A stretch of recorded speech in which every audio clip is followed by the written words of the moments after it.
जयकारा बोल मेरे श्री गुरु महाराज की जय।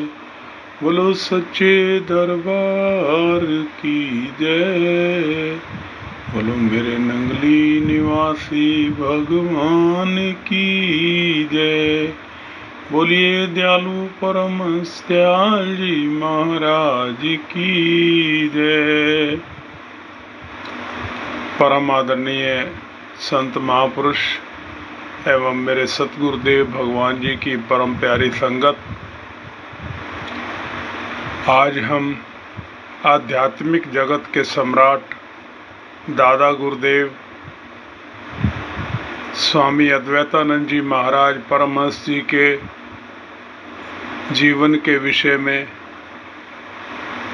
चर्चा करेंगे। जैसा कि आप जानते हैं कि जुलाई के महीने में ही 9 जुलाई 1919 को बृहस्पतिवार के दिन तदनुसार आषाढ़ शुद्धि द्वादशी विक्रमी संवत 1974 को सुबह 6 बजे हमारे हृदय सम्राट दादा गुरुदेव जी महानिर्वाण को प्राप्त हुए, निज धाम को सिधार गए थे। क्योंकि ये जुलाई का महीना उन्हीं को समर्पित है, उनकी पावन यादों को ही समर्पित है। जैसा कि पहले भी जिक्र किया, आपने जीवन पर्यंत अपने विषय में किसी को बताया ही नहीं। लगभग आपकी अवस्था 50 वर्ष से ऊपर की होगी। एक भक्त भूरे सिंह जी आगरा नौलखा वालों ने पूछा, बाबा आज तक आपने अपने विषय में कुछ बताया नहीं है, कुछ बताइए। आप खामोश रह गए और कहने लगे, किसी किस्म की यादगार कायम करना राजाओं महाराजाओं का काम है। जब अवधूत हो गए तो आत्म कथा वगैरह से क्या ताल्लुक। तमाम संसार के चरित्रों को हमारे चरित्र समझो। हम उपदेश वगैरह कुछ नहीं करते, बल्कि पूर्ण ब्रह्म ही सब तरफ से काम कर रहा है। उन्होंने कहा, बात सच है बाबा आपकी, लेकिन हम नहीं चाहते कि आने वाली पीढ़ियां आपके सदुपदेशों से वंचित रह जाएं। तो आप फरमाने लगे, बड़ी टेढ़ी खीर आपने रख दी है हमारे सामने। संयोगवश जब कभी कुछ होगा तो बता देंगे। इस प्रकार 55 बरस तक आपने अपने विषय में बताया ही नहीं कि कौन है, कहाँ से आए हैं, जबकि उस समय तक 14 रियासतों के राजे महाराजे आपके शिष्य थे और आप अनेकों भाषाओं के ज्ञाता रहे। हिंदी, उर्दू, अरबी, फारसी, इंग्लिश, न जाने क्या क्या ज्ञान विज्ञान का आपको प्रकाश था। और भाषाओं के अलावा इस प्रकृति को चलाने के लिए जो नियम बनाए प्रकृति ने, उनके ऊपर आपने बहुत सुंदर सुंदर व्याख्या की। थ्योरी ऑफ रीइंकार्नेशन, पुनर्जन्म का सिद्धांत, थ्योरी ऑफ एवोल्यूशन, सृष्टि के विकास का सिद्धांत, और theory of cause and effect, कारण और उसका प्रभाव। इन सुंदर जो प्रकृति के नियम हैं, उनकी आपने व्याख्या बहुत सुंदर ढंग से सच्चिदानंद प्रकाश में की है। उसी पावन ग्रंथ में से हम इस महीने में जैसा भी संभव हो पाएगा थोड़ा थोड़ा करके आपकी सेवा में प्रस्तुत करेंगे। बोलो जयकारा बोल मेरे श्री गुरु महाराज की जय। परम आदरणीय परम पूजनीय संत महापुरुष एवं मेरे सतगुरुदेव भगवान जी की प्यारी संगत, हम परम आराध्य देव दादा गुरुदेव स्वामी अद्वैतानंद जी महाराज हृदय सम्राट जी के पावन जीवन चरित्रों का वर्णन कर रहे हैं। जब आपकी आयु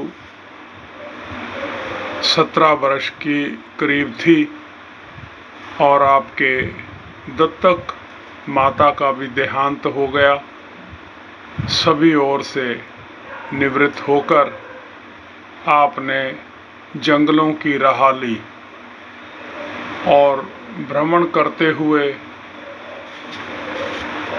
आपने कोई वस्त्र धारण नहीं किया, सभी वस्त्र भी त्याग दिए। आप किसी गृहस्थी के मकान पर नहीं ठहरे, नग्न और स्वतंत्र रहे, अपने पास कोई पात्र भी नहीं रखा, पूर्ण मौन धारण कर लिया। अधिकांश दिन फलाहार करते थे। उन दिनों बाघ, भालू, चीते, भेड़िए आदि जानवर आपके अगल बगल बेखौफ घूमते फिरते थे। वैराग्य की दिलेरी में कभी आपको उनसे भय नहीं मालूम होता था। वहाँ का सुंदर प्राकृतिक दृश्य भव्य भजन ध्यान के लिए बहुत ही अनुकूल था। तुलोथु अकबरपुर से आगे रोहतासगढ़ में हरिश्चंद्र के पुत्र रोहतास का प्राचीन किला था, जहाँ महाराज दादा गुरुदेव जी करीब 8-9 वर्षों तक आजादाना तौर पर रहकर तपस्या में रत रहे। उन्हीं दिनों एक गृहस्थ भगत आपके भोजन के लिए घर से 4 रोटियां और दूध पहुंचाया करता था। वह प्रतिदिन आपकी गुफा में भोजन रख जाता। आप घूमते घामते जब कभी वहां जाते, रोटी खाकर बर्तन वहीं रख छोड़ते थे। रोहतास किले में रहते वक्त वह प्रेमी लगातार 9 वर्ष तक सर्दी गर्मी धूप वर्षा हर दशा में रोटी पहुंचाया करता था। एक दिन जब वह बर्तन लेने आया, देखा कि कल की रोटी ज्यों की त्यों धरी है। उसने जंगल में इधर उधर घूमकर आपको ढूंढ निकाला। पूछने पर आपने बताया कि भोजन से विवाद की गंध आ रही थी, इसी से नहीं खाया। सचमुच उसकी पत्नी ने रोटी देने से यह कहते हुए ऐतराज किया था कि इतने दिनों से बाबा की सेवा करने पर भी उसे कोई लाभ नहीं हुआ। आप आवेश में आ गए, फरमाने लगे, आज तक की कुल रोटियों में तुम्हारे कितने रुपए लगे होंगे? 2, 4, 8, 10, 12, 16 या अधिक से अधिक 18,000 रुपए। जाओ, तुम्हें 18,000 मिल जाएगा और आइंदा से भोजन मत लाना। वह भगत श्री चरणों में गिरकर माफी मांगने लगा। उसे समझा बुझाकर विदा किया। बाद में उस आदमी को रियासत द्वारा बख्शीश के रूप में 18,000 की संपत्ति मिल गई। इस प्रकार उन्हीं दिनों स्वप्न में आपके गुरुदेव काशी केदार घाट वाले परमहंस जी ने स्वप्न में दर्शन दिया और कहा कि साधु को एक स्थान पर रहने से भ्रमण करना अच्छा है। रमता जोगी बहता पानी ठहरे गदला होए। उनकी आज्ञा पाकर आप देश भ्रमण के लिए वहां से चल दिए। तपस्या का ये प्रसंग बहुत ही मार्मिक है। आपने जीवन में कोई वस्त्र धारण नहीं किया, सिर्फ एक लंगोटी धारण करते थे और वैराग्य की अवस्था में किसी से बात भी नहीं करते थे। इस प्रकार हमारे दादा गुरुदेव जी ने अपने जगत के कल्याण के लिए न जाने क्या क्या कष्ट उठाए, ताकि आने वाली पीढ़ियां एक सही दिशा में चल पाएं और उनके जीवन का लक्ष्य पूरा हो सके।